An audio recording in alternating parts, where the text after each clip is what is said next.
Bismillahirrahmanirrahim. Assalamualaikum warahmatullahi wabarakatuh.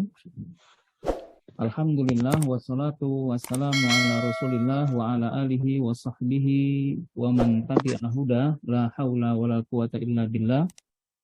Rabbi shrah li sadri wa yassir li amri wahlul 'uqdatam min lisani yafqahu qawli.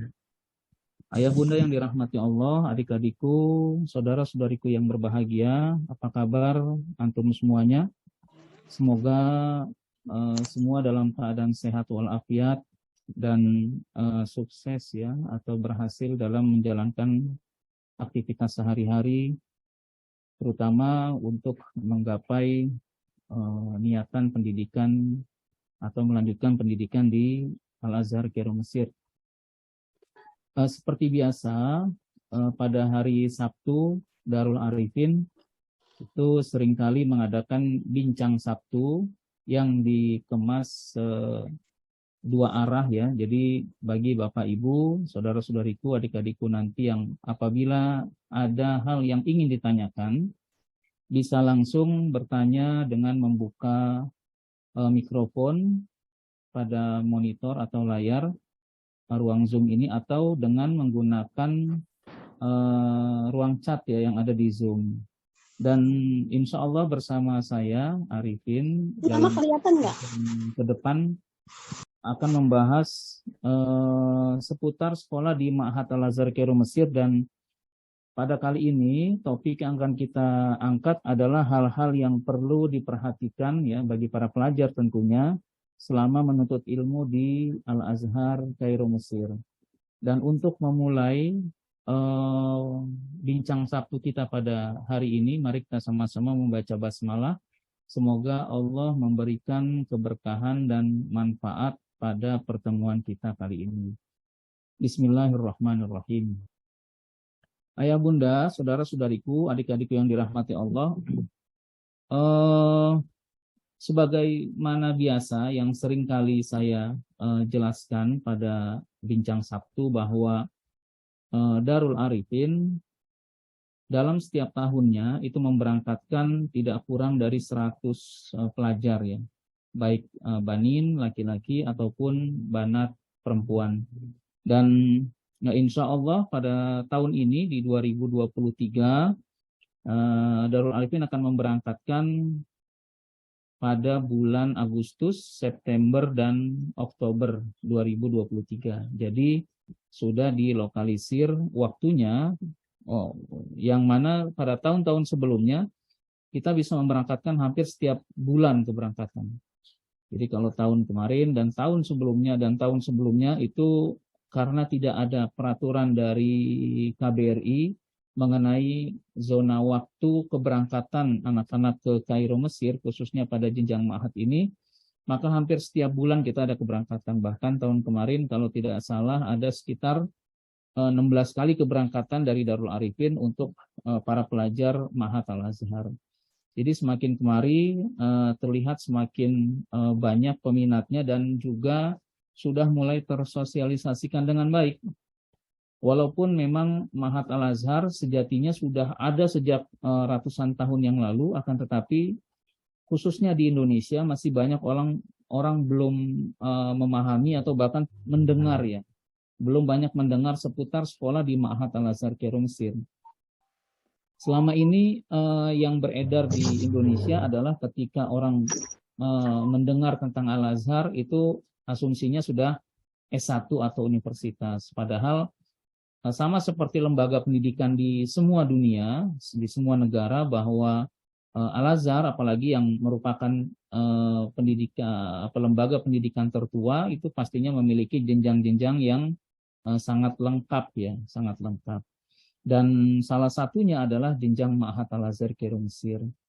Banyak orang bertanya, ma'had ini apakah sama dengan pondok pesantren gitu ya? Karena kalau di Indonesia ma'had itu lebih ke arah pondok pesantren atau Islamic boarding school atau apa gitu ya, Ma'had Al-Islami kemudian baru namanya. Kalau di Al-Azhar, ma'had itu artinya sekolah formal setingkat SD, SMP, dan SMA gitu.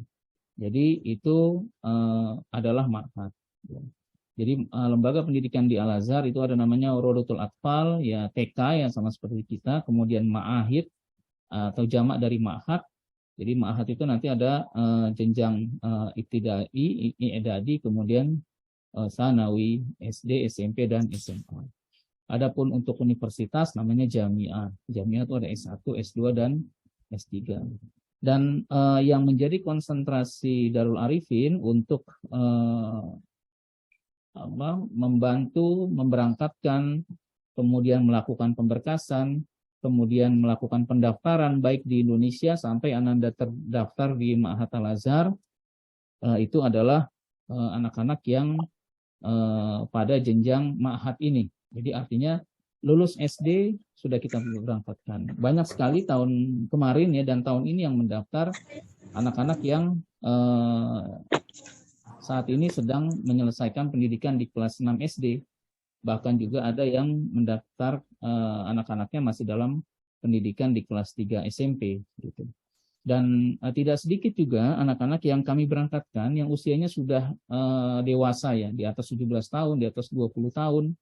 Bahkan pernah kita berangkatkan di usia yang 27 tahun karena memang salah satu syarat pendaftaran di Ma'had Al-Azhar itu dengan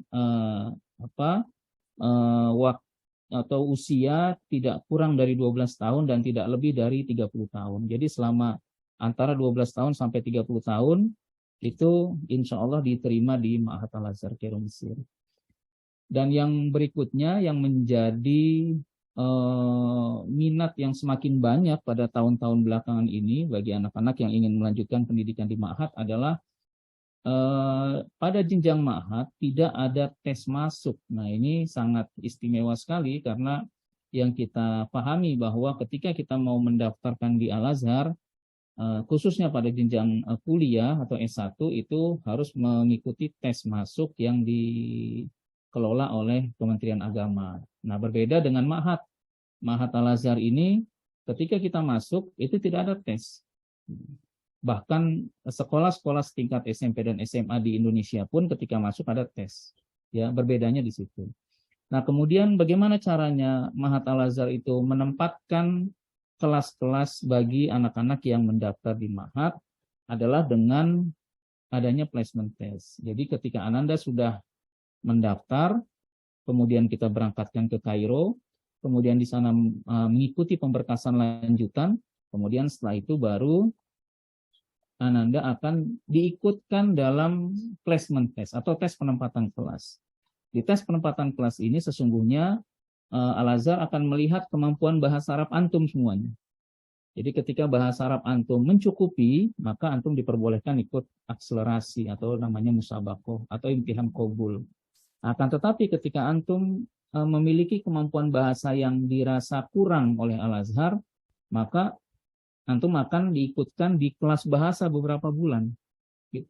Saya kira ini sama ketika antum melanjutkan sekolah di Inggris, melanjutkan sekolah di Turki, melanjutkan sekolah di Yordan atau dimanapun. Ketika antum tiba di sana, tidak bisa langsung kuliah atau sekolah. Pasti harus ikut kelas bahasa dulu. Nah, berbeda dengan Ma'had Al-Azhar ini. Ma'had Al-Azhar ini akan melihat kemampuan dulu. Jadi tidak harus masuk ke kelas bahasa atau yang dikenal dengan dirosah khosoh. Apabila antum memiliki kemampuan bahasa yang mencukupi dan itu dibuktikan pada saat placement test nanti, nah maka antum tidak perlu masuk ke kelas bahasa, tinggal ikut akselerasi atau imtihan qabul begitu. Nah maka pada kesempatan kali ini topik yang akan kita angkat adalah hal-hal yang harus diperhatikan.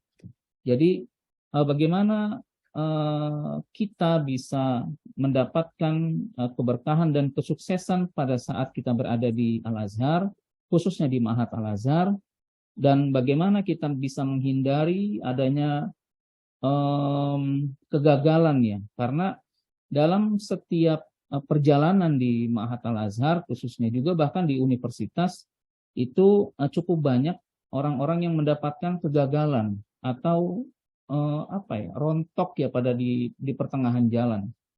Nah itu karena banyak hal seperti yang pernah kita sampaikan, yang kami sampaikan pada saat Zoom pada Sabtu yang lalu. Kemungkinan seperti itu. Nanti bisa dilihat di link YouTube Darul Arifin pada Sabtu kemarin, itu yang membahas tentang yang harus diperhatikan pada saat ingin mendapatkan keberhasilan dan apa penyebab dari gagalnya anak-anak ketika menuntut ilmu atau belajar di Al-Azhar.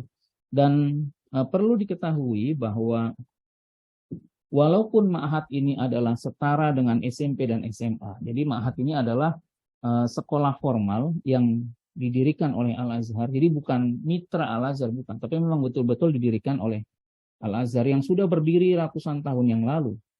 Bahkan banyak sekali orang-orang besar ya yang memulai sekolah di Al-Azhar itu dari jenjang ma'had. Sebut saja mungkin Pak Profesor Quraisy Shihab, yang mana beliau masuk ke Al-Azhar ketika beliau berada di kelas 2 SMP pada saat itu, kemudian berpindah ke Kairo, Mesir. Dan alhamdulillah semakin kemari semakin banyak sekali terutama di Darul Arifin yang sudah mendaftar jauh-jauh hari agar mereka bisa berangkat sesuai dengan schedule, karena proses pendaftaran atau keberangkatan itu akan bisa kamu bawa bulan Oktober 2023. Artinya ketika antum mendaftarnya telat, kemudian atau bahkan menyerahkan berkasnya tidak sesuai dengan waktu yang ditentukan, sampai bulan Oktober juga tidak keluar visa atau belum mendaftar, maka antum harus menunggu di tahun berikutnya, di bulan Agustus, September, dan Oktober. Jadi setiap tahun keberangkatan hanya di bulan Agustus, September, dan Oktober saja, termasuk di 2023 ini. Nah, ketika antum sudah terdaftar, kemudian kami berangkatkan ke Kairo, maka ada beberapa hal paling tidak yang harus diperhatikan bagi antum yang sudah berada di Kairo pada saat menimba ilmu atau menuntut ilmu di Ma'had Al-Azhar. Ya, di sini sempat saya oret-oret ya, ada satu yang paling penting bagi teman-teman yang ingin atau berada di Al-Azhar sudah, atau ingin melanjutkan pendidikan baik itu pada jenjang ma'had ataupun jenjang selanjutnya, itu pasti adalah sabar ya. Yang pertama adalah sabar. Itu kunci paling penting pada saat antum berada di Kairo, Mesir ya. Terutama pada saat antum mengikuti pendidikan di Ma'had Al-Azhar atau di Universitas Al-Azhar. Ya, sabar ini artinya memang harus lebih dibanding kita berada di Indonesia. Banyak hal-hal yang antum harus hadapi dengan penuh kesabaran. Yang pertama dari hal ijro'atnya atau prosedurnya, tahapan-tahapan pemberkasannya. Bahkan ketika antum sudah berada di ruang lingkup kelas atau sekolah, itu kesabarannya itu harus maksimal. Jadi di sana bagi teman-teman yang mendalami ilmu di Al-Azhar, maka biasanya akan lupa dengan waktu. Gitu. Nah, ini berbeda sekali dengan teman-teman apabila antum berpikir, wah nanti kalau sekolah di Ma'had Al-Azhar, kemudian mengulang, kemudian harus kuliah lagi, itu memakan waktu yang lama. Itu tidak seperti itu ketika di Al-Azhar. Kalau disebut mengulang berarti artinya Ma'had Al-Azhar itu lebih mudah, karena mengulang. Berbeda misalnya antum sudah lulus aliyah, karena banyak sekali teman-teman yang bertanya ke saya, kemudian Buya ini kalau masuk ke ma'had berarti mengulang gitu. Nah kalau mengulang itu artinya lebih mudah kalau memang kita mengulang. So, antum sudah lulus aliyah, kemudian balik ke Al-Azhar, kemudian di jenjang aliyah juga misalnya ya, berarti kan mengulang kalau istilahnya. Kalau itu memang disebut mengulang berarti lebih mudah. Sama seperti kita mengulang pelajaran SD, pelajaran SMP lebih mudah. Nah, akan tetapi perlu diingat bahwa di Ma'had Al-Azhar itu adalah yang disediakan pada saat kita berada di dalam kelas adalah materi-materi yang dipelajari sebagai bahan dasar menuju ke Universitas Al-Azhar. Jadi beda, pelajaran-pelajarannya pun beda. Itu yang pertama. Yang kedua, di Ma'had Al-Azhar itu ada namanya akselerasi atau percepatan. Jadi kalau mengulang itu aliyah kan harus 3 tahun. Nah, di sana tidak seperti itu. Kalau antum mengulang kemudian mampu, ya hanya 1 tahun selesai, hanya 2 tahun selesai, tidak harus 3 tahun, gitu. Kalau memang asumsinya adalah mengulang. Tapi kalau menurut hemat kami bahwa secara formal dia betul adalah setingkat dengan SMP dan SMA. Tapi dengan adanya akselerasi tadi, semua orang akan mendapatkan kesempatan untuk mempersingkat durasi atau masa belajar ketika berada di Mahat Al-Azhar. Nah, maka yang paling penting dari semua itu, antum tidak perlu berpikir ketika di Mahat sekian tahun, kemudian maju S1 sekian tahun, karena keberhasilan seseorang tidak bisa diukur dengan cepatnya proses belajar. Kita lihat berapa banyak teman-teman yang khususnya di Al-Azhar ya, yang datang lebih belakangan kemudian dia lebih sukses daripada kita. Atau dia lebih lambat atau lama belajarnya kemudian dia lebih sukses daripada kita. Gitu banyak sekali. Maka di Mahat Al-Azhar itu ketika antum berangkat di awal dengan berangkat di akhir itu tidak menentukan kelas yang akan antum jalani. Artinya kalau misalnya antum berangkat di 2023 misalnya, kemudian ketika ada yang berangkat 2024, ternyata yang 2024 itu lebih gigih dia, lebih semangat dia, kemudian bekalnya lebih baik, maka dia akan bisa melewati teman-teman yang berangkat di 2023. Demikian pula dengan teman-teman yang akan berangkat di 2023. Jadi ini saya lihat banyak yang sudah mendaftar dan akan berangkat di keberangkatan Agustus, September, dan Oktober. Ketika antum berangkat ke Kairo, bukan berarti antum akan menjadi adik kelas dari teman-teman yang berangkat di 2022 atau 2021. Nanti akan terlihat di sana ketika antum gigih, ketika antum disiplin, maka belum antum akan mendapatkan kelas yang lebih tinggi daripada teman-teman yang sudah berangkat lebih awal dari kalian. Begitu. Nah, maka itu gunanya akselerasi atau percepatan yang disebutkan dalam Al-Quran, in ahsantum li anfusikum wa in asatum falaha. Kalau kita berbuat baik, kalau kita disiplin, maka kedisiplinan itu akan kembali pada diri kita sendiri. Akan tetapi kalau kita berleha-leha, santai, tidak disiplin, kemudian malas-malasan, maka itu juga akan kembali pada si orang yang melakukan tadi. Begitu. Maka yang terpenting adalah kesabaran. Sabar dalam menghadapi cuacanya juga, karena di Mesir itu memiliki cuaca yang tidak seperti di Indonesia. Kalau di Indonesia kita kenal ada namanya musim penghujan, kemudian musim panas. Ya. Sepanas-panasnya Indonesia tidak akan lebih biasa dari 32, 34, ya, tidak akan lebih dari itu.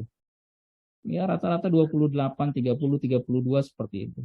Akan tetapi kalau di Mesir, cuaca begitu masuk musim panas yang tertinggi, itu bisa mencapai 43 sampai 45 derajat Celcius. Panas sekali. Kebalikannya ketika antum berada di musim dingin di Mesir, maka cuacanya pun ekstrim. Bisa mencapai 2 derajat sampai 3 derajat Celcius. Jadi ketika antum panas akan panas sekali, ketika antum dingin akan dingin sekali. Maka dibutuhkan tadi apa? Adalah kesabaran. Sabar itu sangat penting ya. Dari sisi itunya, kemudian dari sisi antum jauh dari orang tua, jauh dari teman-teman di Indonesia, itu butuh juga kesabaran. Dimanapun saya kira, ketika antum ingin memfokuskan diri pada satu bidang, ya, pada satu tujuan, ya, yang penting adalah kesabaran. Sabar menghadapi kesulitannya, bahkan sabar menghadapi kesenangannya, begitu ya. Harus sabar. Nah, yang kedua, yang perlu diperhatikan bagi para penuntut ilmu di Al-Azhar adalah gigih, ya. Gigih ini harus dimiliki dengan kadar yang luar biasa gigihnya. Artinya gigih artinya tidak putus asa ya, tidak mudah menyerah. Nah, berapa banyak tadi yang saya sebutkan di pertama, berapa banyak teman-teman yang sudah berada di Al-Azhar kemudian akhirnya rontok di tengah jalan. Karena apa? Karena mereka tidak gigih. Karena mereka tidak sabar, karena mereka mungkin tidak disiplin, karena mereka tidak belajar, karena mereka malas-malasan. Banyak faktor, maka diperlukan kegigihan. Ketika antum mendapat cobaan, misalnya tidak naik kelas pada kelas bahasa misalnya, antum harus gigih, tidak mudah menyerah. Karena sudah sepanjang jalan antum bisa sudah lalui dari tanah air sampai ke Kairo, antum sudah dilepas oleh orang tua, dilepas oleh keluarga, dilepas oleh teman-teman, kemudian didoakan oleh semua teman-teman di kampung halaman. Ketika sudah antum berada di Kairo, yang terpenting selain kesabaran adalah kegigihan.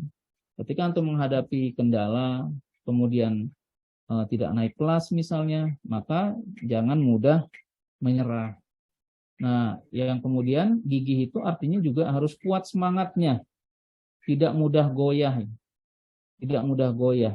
Ketika antum sudah berada di sana, antum akan menemukan dunia yang berbeda selain dunia ketika antum berada di Indonesia. Di sana dunianya berbeda. Banyak sekali godaan-godaan, godaan santai, godaan tidur, godaan main, godaan banyak sekali.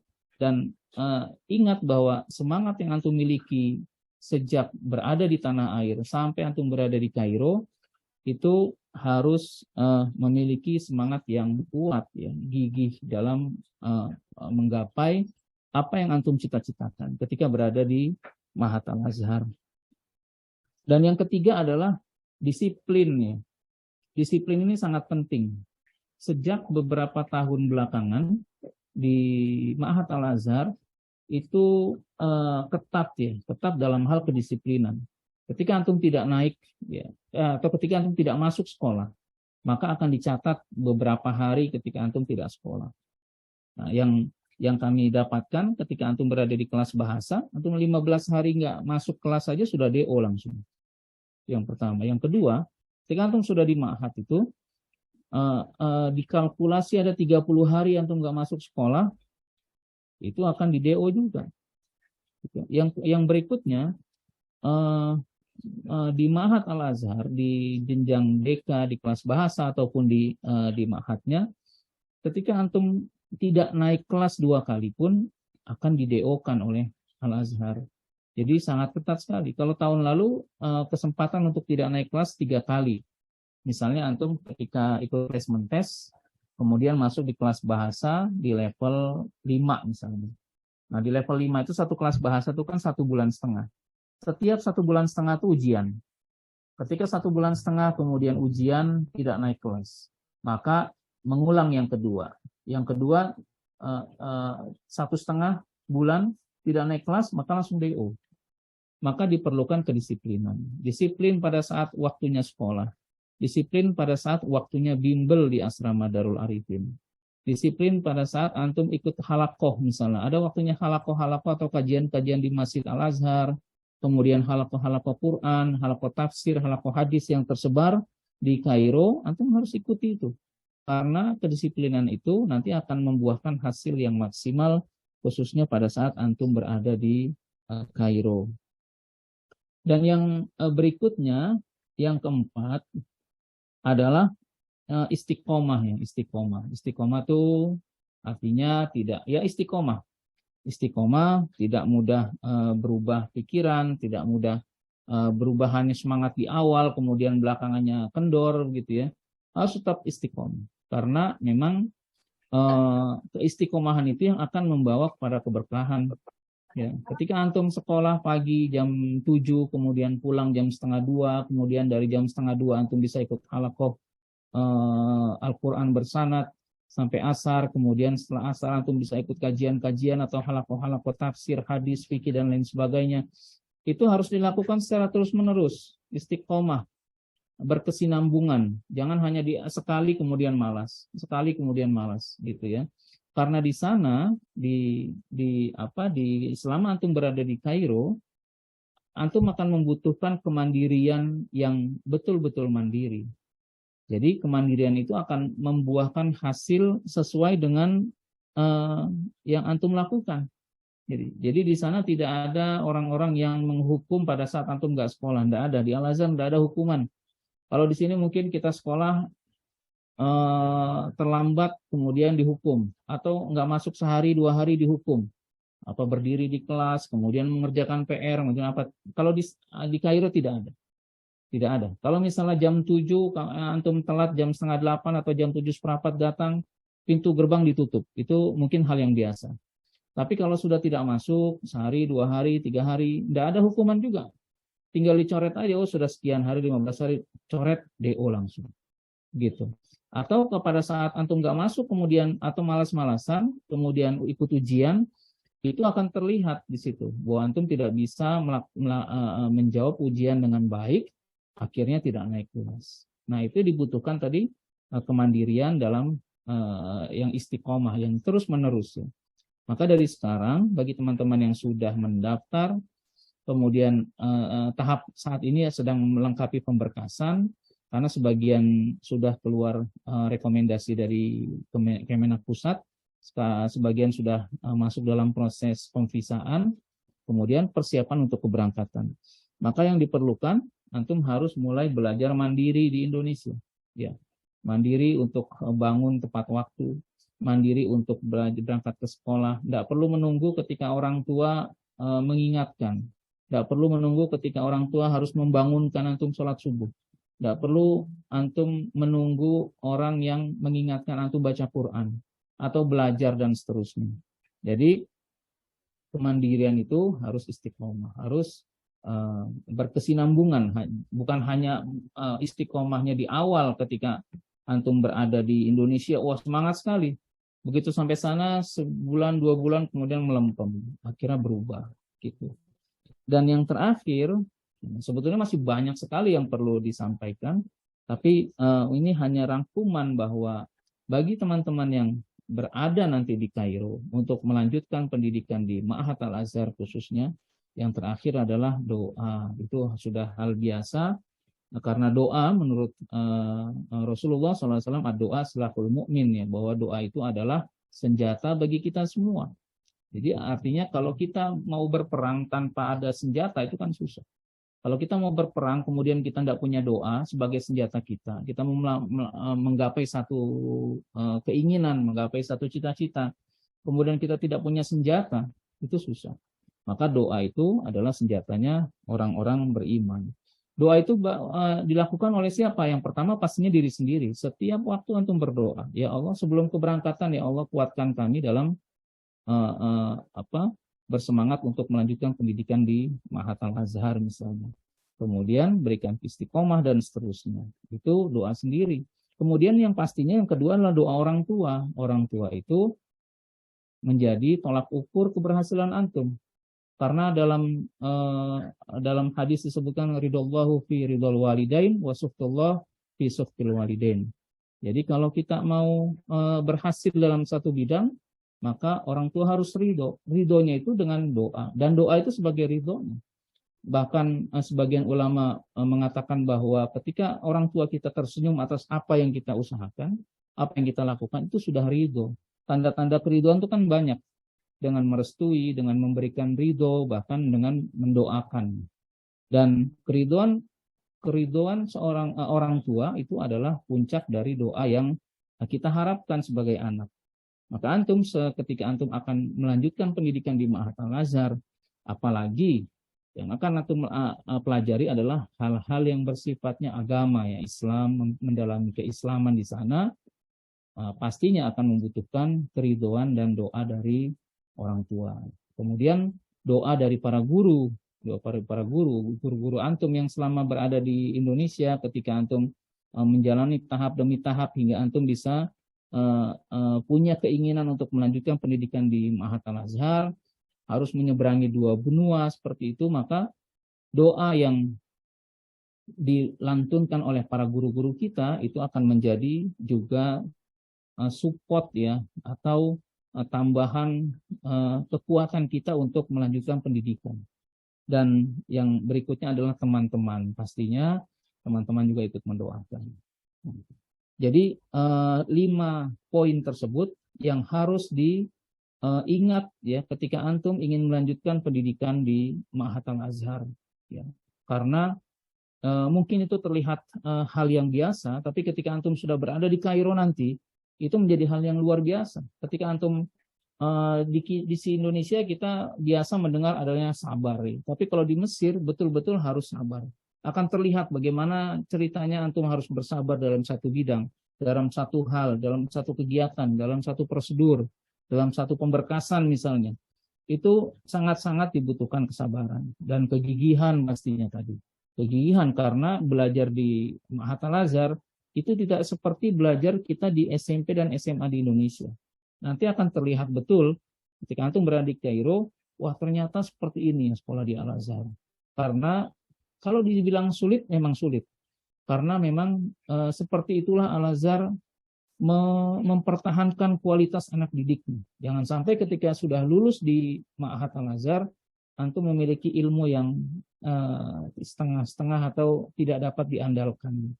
Nah, karena apa? Karena nanti ketika antum sudah menyelesaikan jenjang Ma'had, diharapkan antum bisa melanjutkan S1, maka keistimewaan yang dimiliki oleh teman-teman yang sudah menyelesaikan jenjang Ma'had adalah antum tidak perlu ikut tes masuk ketika ingin melanjutkan pendidikan di Universitas Al-Azhar Kairo Mesir. Jadi langsung di tahun yang sama antum lulus, di tahun yang sama antum bisa mendaftar ke universitas tanpa tes, tanpa harus kelas bahasa lagi, tanpa harus ikut ujian seleksi dan sebagainya gitu. Nah, demikian yang bisa kami sampaikan.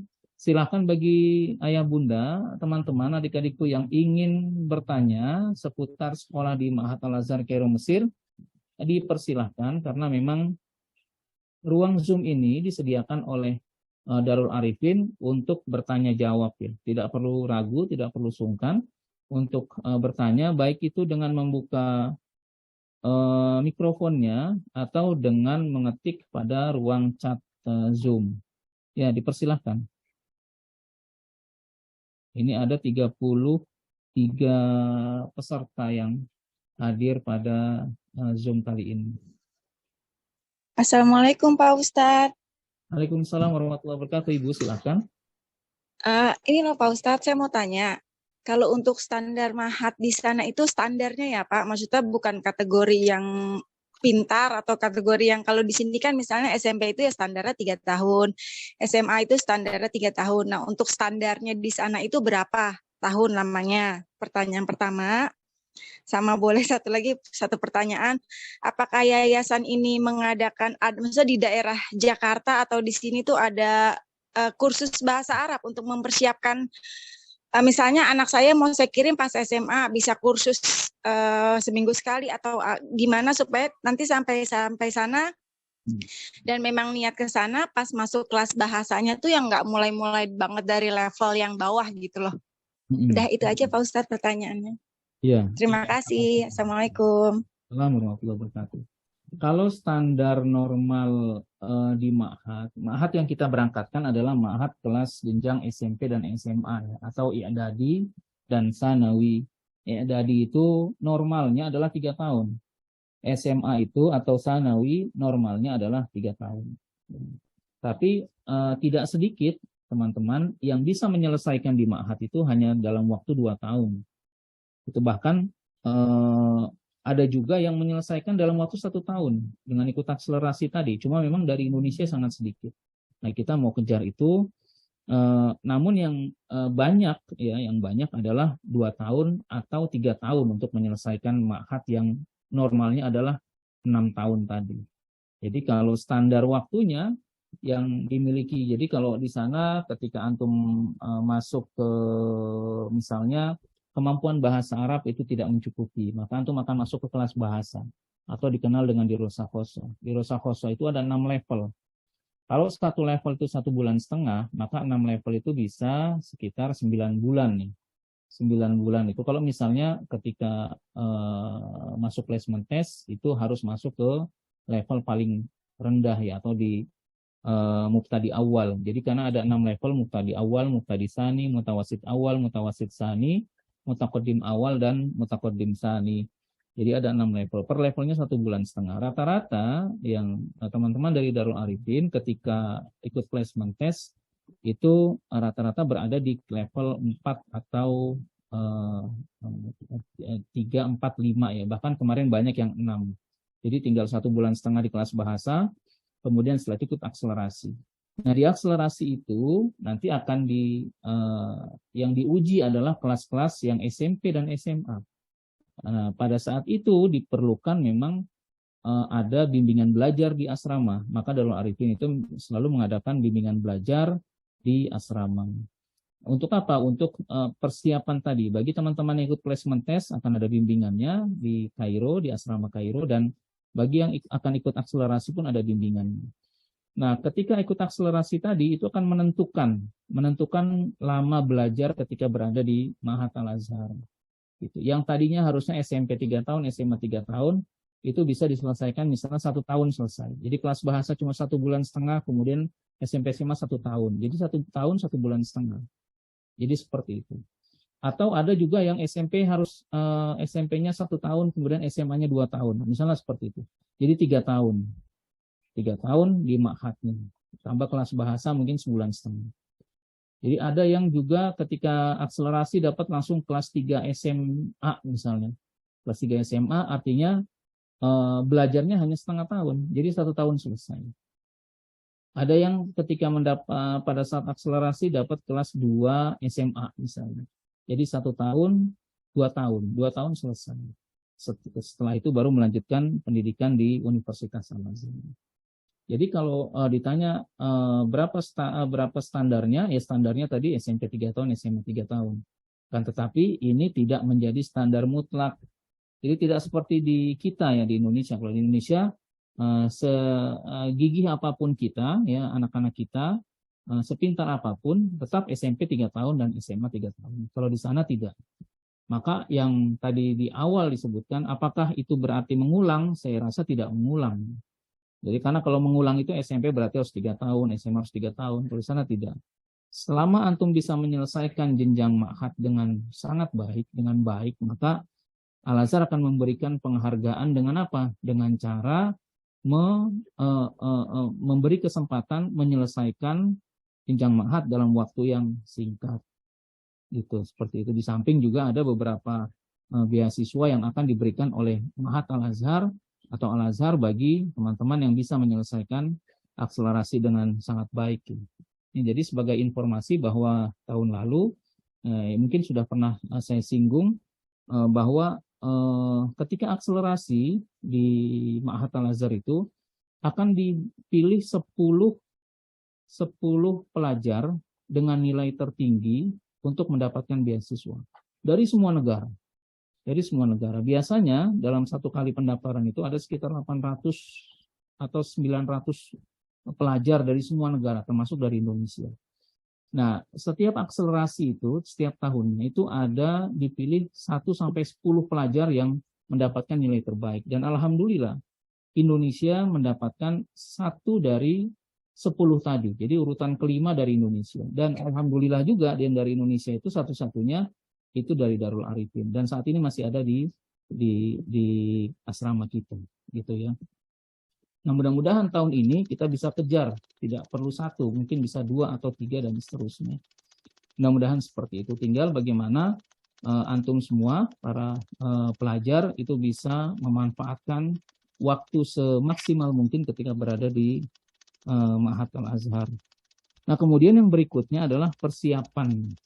Biasanya Darul Arifin itu setiap tahunnya itu membuka bimbingan belajar khususnya bagi teman-teman yang akan berangkat ke Kairo, gitu ya. Insya Allah biasanya kalau sekarang kita akan mulai di bulan Juni dan Juli, ya. Juni, Juli, Agustus. Itu kita akan mulai di 3 bulan itu. Karena ini nanti akan diisi kebanyakan bagi teman-teman yang sudah mendaftar.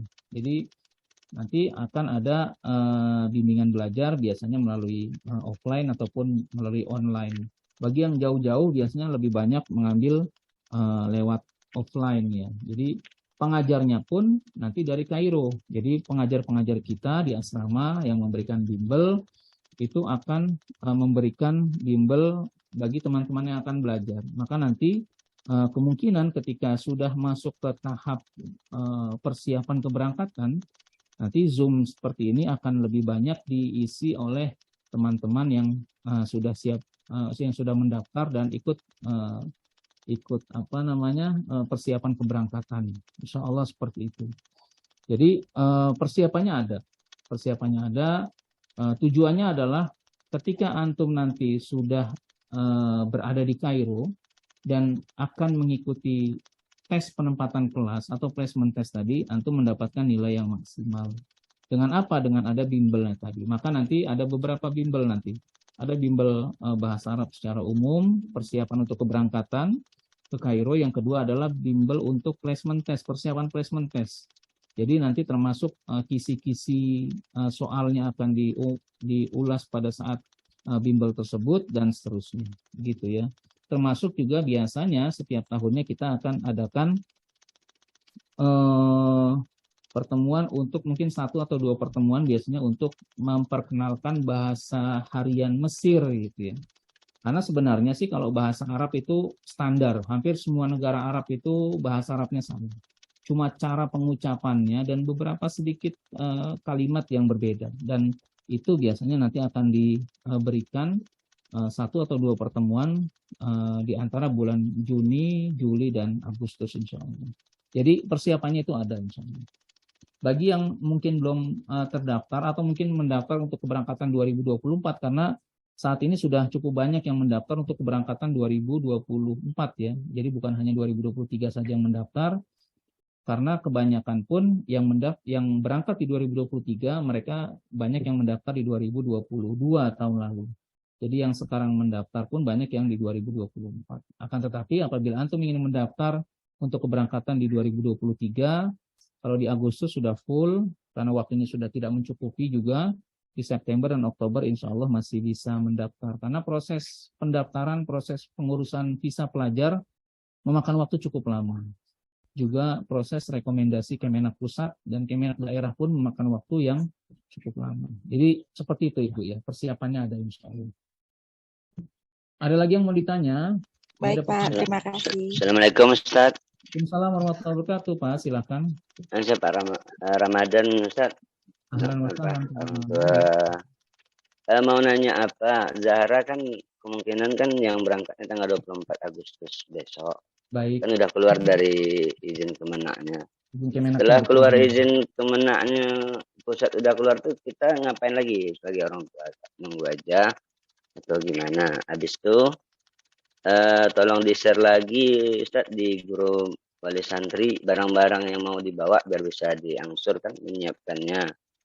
Nah, kalau estimasi awal kan keberangkatan 24 Agustus kemarin kalau nggak salah. Iya betul. Jadi kami kan dari jauh nih Ustaz, dari Riau. Ke Jakartanya kapan?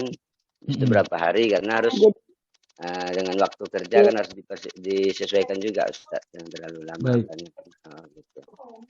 Habis itu pembekalan itu waktunya kapan aja supaya anak-anak nanti siap waktunya Ustaz. Itu aja Ustaz. Baik. Assalamualaikum Waalaikumsalam warahmatullahi wabarakatuh.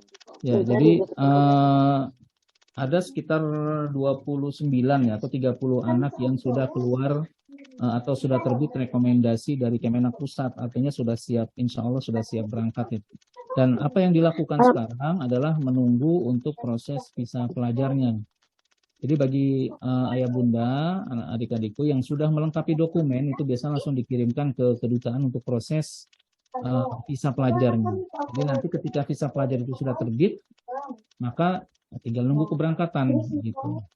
Jadi apa yang dilakukan ya persiapan saja untuk anandanya. Apabila dari Darul Arifin belum ada pembekalan, bisa diambil pembekalan mandiri atau dari luar ya. Ada beberapa anak juga yang mengambil kursus di luar dan seterusnya. Nah kemudian insya Allah nanti akan di-share ya apa saja yang perlu dibawa pada saat Ananda akan berangkat ke Kairo. Itu biasanya ada tuh. Dan kemarin sudah di-share juga oleh Pak Firman di grup. Nanti semua akan di-share ulang. Jadi yang terpenting kalau dari sisi dokumen, pastinya dokumen pribadi ya. Kalau dokumen pribadi itu seperti KTP orang tua, difotokopi, dibawa ya. Mungkin sekitar berapa lembar ya, 10 lembar mungkin boleh. Nah kemudian pas foto ini mungkin cukup banyak ya, 4x6 dan 3x4 itu dicuci sekitar 20 lembar masing-masing. Kemudian kartu keluarga juga difotokopi, akte lahir difotokopi, kemudian ijazah terakhir yang ada legalisirnya itu dibawa, ya mungkin 1 atau 2 diperbolehkan. Nah kemudian nanti kalau tahun lalu sebelum keberangkatan biasanya diminta oleh pihak KBRI terjemah ijazah terakhir. Nah terjemah ijazah terakhir yang tahun ini belum. belum ada instruksi dari KBRI seperti apa. Tapi nanti apabila diperlukan untuk terjemah ijazah, insya Allah akan dikolektif oleh Darul Arifin agar ayah bunda lebih lebih mudah ya, lebih mudah. Atau jika sudah ada ijazah yang dilegalisi atau ijazah yang sudah diterjemahkan, ijazah untuk terjemahkan itu bisa dikirimkan ke Darul Arifin.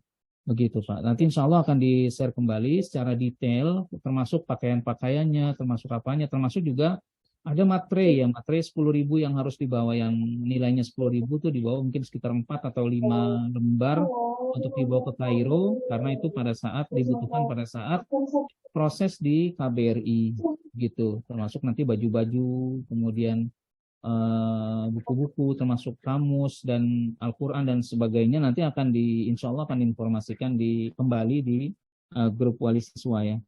Kemudian jadwal keberangkatan. Nah, jadwal keberangkatan yang sudah diinformasikan oleh Darul Arifin kan ada 3 di Agustus akhir, kemudian September pertengahan dan Oktober awal. Nah itu kepastiannya biasanya nanti akan menyesuaikan dengan visa pelajar. Kalau visa pelajar itu sudah keluar, nanti semua perkembangannya sama seperti kemarin ketika rekomendasi Kemenak Pusat itu sudah keluar, diinformasikan di grup siswa. Kemudian nanti ketika visa pelajarnya sudah keluar pun akan diinformasikan di grup wali siswa. Nah itu biasanya secara bertahap, termasuk nanti informasi masalah pembekalan, bimbingan belajar dan lain sebagainya. Insya Allah pekan depan akan mulai diinformasikan di grup wali siswa insya Allah ya. Jadi bagi teman-teman yang dari luar ya, karena alhamdulillah selama ini yang mendaftar di Darul Arifin cukup banyak, bahkan yang dari luar Pulau Jawa ya, dari Papua, kemudian dari Maluku, dari Banjarmasin, dari Samarinda, dari Lampung, dari Aceh, dari Riau ya, banyak sekali, dari Medan dan seterusnya, banyak sekali, termasuk dari Pulau Jawa. Nah, biasanya ketika mereka akan berangkat dari daerah masing-masing ke Jakarta, pada saat keberangkatan itu nanti akan menunggu maklumat ya, ada namanya maklumat keberangkatan yang biasa kami share di grup wali siswa untuk persiapan keberangkatan. Jadi tahapan-tahapannya ada nanti. Jadi saat ini proses rekomendasi Kemenak, kemudian baru proses visa pelajar, nanti pembekalan, kemudian nanti kalau sudah akhir-akhir baru proses persiapan keberangkatan dan akan di-share maklumat keberangkatan, termasuk apa saja yang perlu dibawa, kemudian jamnya berapa harus ada di Jakarta, tanggal berapa, itu pastinya akan diinformasikan. Begitu ya Pak. Termasuk pembekalan nanti akan diinformasikan, insya Allah pekan depan kita sudah mulai masuk tahap proses pembekalan. Gitu. Ada lagi yang mau ditanyakan, silakan. Assalamualaikum Ustaz. Assalamualaikum Buya, izin bertanya, jika Ananda ingin melanjutkan ke S1 di Kairo, apakah masih dibantu oleh Darul Arifin untuk pengurusan persyaratan? Iya, insya Allah masih dibantu oleh Darul Arifin.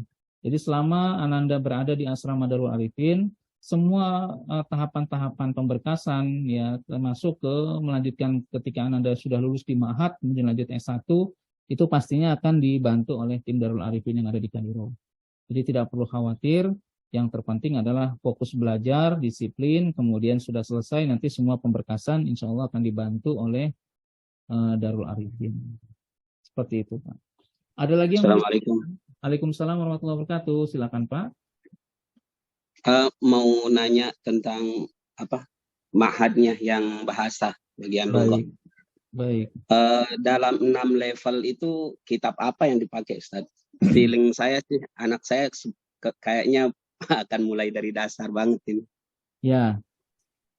Ya, kitab apa gitu ya Pak ya? Iya, yang 6 level itu. 6 level. Jadi ada satu keistimewaan yang kami lihat di Al-Azhar adalah mereka mempelajari buku-buku yang menjadi kurikulum Al-Azhar itu dibuat oleh pengajarnya. Begitu. Jadi tidak ada tersebar di luaran. Ya. Nanti insya Allah Darul Arifin akan mencetak ya beberapa buku untuk persiapan, kemudian persiapan kelas bahasa, kemudian persiapan akselerasi. Insya Allah saat ini masih dalam proses percetakan. Mudah-mudahan pekan depan jika sudah selesai akan diinformasikan. Jadi bagi Ananda atau ayah bunda yang ingin dari awal melihat gambarannya seperti apa, nanti akan diinformasikan, nanti bisa menghubungi kami ya Darul Arifin insya Allah. Nah, jadi kalau 6 level itu pastinya yang pertama adalah pelajaran bahasa Arab ya. Jadi memang kelas bahasa ini murni untuk persiapan bahasa. Jadi kelas bahasa yang dipelajari adalah betul-betul bahasa. Dan bahasa Arab ini sangat kompleks ya, dari sisi bicaranya, kemudian listening atau mendengar, istima, dan dari segi insya atau tulisan ya. Jadi maka nanti di sana ketika naik satu level ke level berikutnya, ujiannya ada 2, ujian lisan dan ujian tulisan. Jadi ujian tulisan tetap semuanya berbahasa Arab dan ujian lisan pun berbahasa Arab. Begitu. Termasuk pada saat placement test nanti. Placement test itu yang diuji pun lisan dan tulisan. Begitu. Nah, artinya pada saat di kelas bahasa, anak-anak akan fokus ke materi bahasa Arab. Materi bahasa Arab itu kalau dalam bukunya itu lebih ke arah nahwu shorof, Pak. Jadi kalau kita belajar nahwu shorof di Indonesia, mungkin misalnya nahwu wadi atau alfiyah atau yang lebih rendah dari alfiyah itu bisa dipelajari dari saat ini. Karena materi-materinya hampir sama dengan materi-materi pelajaran ketika Ananda nanti berada di kelas bahasa. Tapi memang diolahnya atau dikemasnya dengan cara yang sangat menarik, terutama pada level-level dasar ya. Banyak sekali gambarnya, banyak. Jadi memang di kelas bahasa ini akan banyak sekali anak-anak dari semua negara. Karena anak-anak yang belajar dari semua negara ke Al-Azhar itu mereka justru lebih suka untuk masuk kelas bahasa dulu. Agar nanti pada saat ketika berada di program akselerasi atau percepatan atau di ma'hadnya bahkan di S1-nya, mereka tidak punya kendala untuk mengikuti kelas di sekolahnya atau di universitas. Jadi materi pelajarannya tidak bisa kita temukan di sini. Kalau saya mengajar teman-teman S1 di salah satu kampus di Indonesia, tinggal gampang. Nanti ente semua beli buku ini, ada misalnya di satu toko buku Gramedia atau di Wali Songo atau di mana. Tapi kalau di Al-Azhar tidak. Buku-bukunya dibagikan secara gratis oleh Al-Azhar. Kemudian materi-materinya pun adalah materi-materi yang mereka susun sendiri. Jadi tidak tersebar luas. Bahkan di Kairo pun tidak disebar gitu ya. Hanya orang-orang yang pernah kelas bahasa yang memiliki buku-buku tersebut. Tapi intinya dari pelajaran-pelajaran yang dipelajari di kelas bahasa itu lebih banyak nahwu dan shorof. Nahwu dan shorof. Ya, baik itu secara lisan ataupun secara tulisan. Jadi seperti itu, Pak. Ada lagi yang mau ditanyakan? Ini ada pertanyaan. Assalamualaikum warahmatullahi wabarakatuh. Bertanyakan sebelum keberangkatan ada bimbel untuk bekal nih bimbel Buya, apakah mengeluarkan biaya? Ya, kalau untuk bimbel yang akan diadakan di asrama, ya ketika antum sudah berada di Kairo itu tidak ada biaya sama sekali. Jadi sudah termasuk dari yang 3 juta tadi. Akan tetapi bimbel yang apabila antum ikuti sebelum keberangkatan itu akan ada biayanya dan itu akan diinformasikan di grup insya Allah. Jadi karena memang biaya keberangkatan itu tidak mencakup dari biaya bimbel dan itu saya kira sih ringan ya, biayanya ringan aja insya Allah, tidak memberatkan. Bismillah, mau tanya Ustadz, berapa kira-kira biaya atau uang 1 bulanan untuk anak di sana? Kalau uang saku yang sudah berjalan selama ini rata-rata tuh antara 400.000 kalau dirupiahkan, yang 400.000 sampai 800.000 rupiah per bulan. Itu sudah termasuk transportasi dari asrama ke sekolah, sudah termasuk kebutuhan pribadi, misalnya beli sabun, kemudian beli rinso ya, kebutuhan buat jajan, itu rata-rata segitu. Ya. Jadi bahkan kalau anak saya itu di sana per bulan 500 atau 600.000 loh, itu udah cukup insya Allah. Nah kemudian tapi semua akan tergantung pada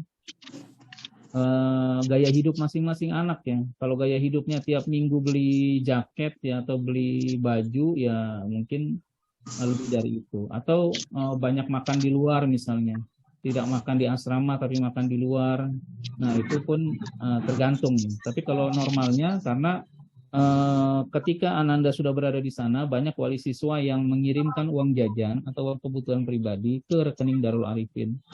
Jadi pada saat pengiriman yang 3 juta per bulannya, orang tua mengirimkan lebih dari itu, misalnya 3.600.000, 3.800.000, atau 3.500.000. Nanti 3 jutanya untuk ke Darul Arifin, kemudian sisanya misalnya 500 atau 600 itu bisa diambil Ananda ketika berada di Kairo ya, artinya di asrama, di musrif atau musrifah.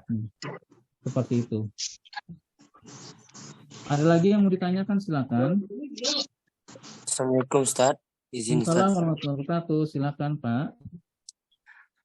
Itu biaya bimbel sebelum keberangkatannya, mohon biayanya berapa Ustaz? Nanti kalau nominalnya akan diinformasikan oleh Pak Firman atau Pak Adil di grup ya, di grup calon pelajar. Jadi Ananda yang sudah terdaftar itu kan masuk ke grup calon pelajar Mahat Al-Azhar 2023. Wali siswa akan ada grupnya sendiri. Itu nanti diinformasikan di sana nominalnya. Nanti akan diinformasikan, insyaallah. Jadi kalau mau ikut, nanti tinggal mendaftarkan langsung. Nanti ada link pendaftarannya, bisa diikutkan, insyaallah. Terima kasih Ustaz. Assalamualaikum. Assalamualaikum. Ada lagi yang bertanya? Untuk paspor itu backgroundnya warna apa, Bu? Warna putih ya. Untuk backgroundnya warna putih. Assalamualaikum Ustaz. Waalaikumsalam warahmatullahi wabarakatuh. Silakan Pak. Ya Ustaz, untuk bimbelnya itu offline apa online Ustaz ya? Maunya mengingatkan saya di daerah nih, gitu. Ya. Kalau kebanyakan yang dari daerah tuh ambil online ya. Nanti informasinya akan disampaikan di grup insya Allah mengenai bimbelnya. Oke baik Ustaz. Ya Puan. Assalamualaikum. Assalamualaikum. Ada lagi yang mau ditanyakan? Untuk pas foto backgroundnya tadi warna putih ya, usahakan warna putih. Jadi ada yang perlu dibawa ke Kairo tuh ukuran pas fotonya 3x4 dan 4x6. Itu masing-masing dicetak 20 atau lebih boleh. Karena nanti banyak ya, terutama pada saat pemberkasan itu banyak diperlukan. Jadi Ananda tidak perlu nyetak di sana lagi.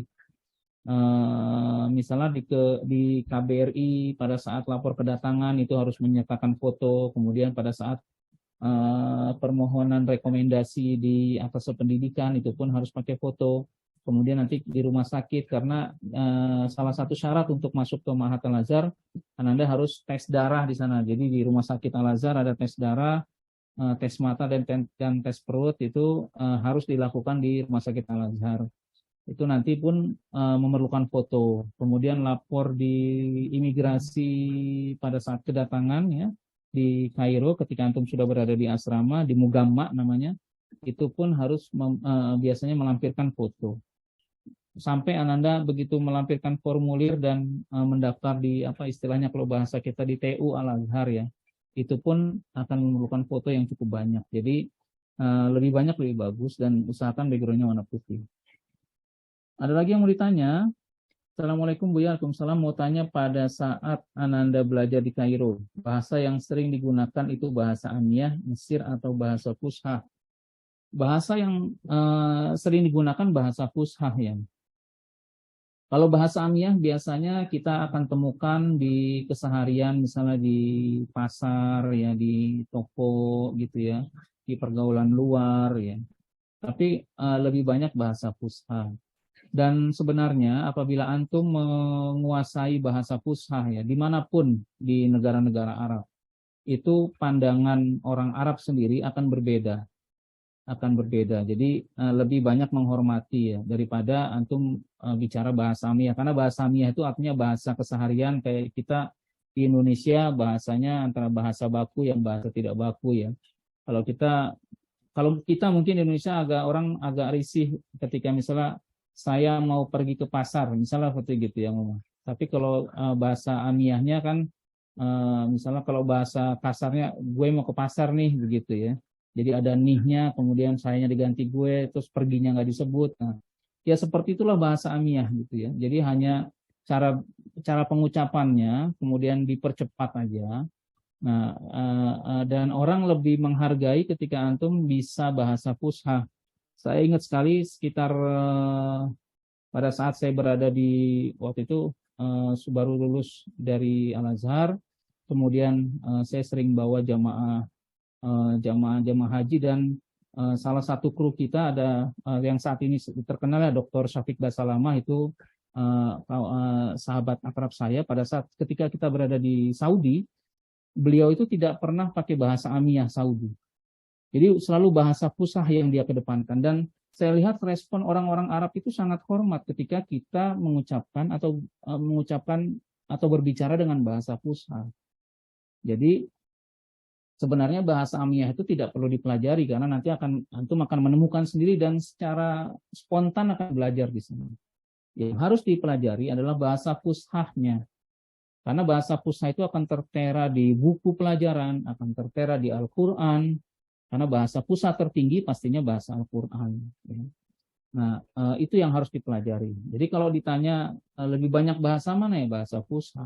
Dan kami menganjurkan untuk memperdalam bahasa fusha. Bahasa amiyah tidak perlu dipelajari. Kalau dikenalkan boleh, diperkenalkan. Maka nanti salah satu bimbel yang akan disampaikan adalah tentang materi bahasa amiyah, itu pun hanya memperkenalkan seperti ini loh bedanya antara bahasa amiyah dengan bahasa fusha gitu ya. Tapi bahasa yang harus antum banyak perdalam adalah bahasa amiyah, bahasa fusha tadi. Saya kira seperti itu. Ada yang mau ditanyakan lagi? Silahkan.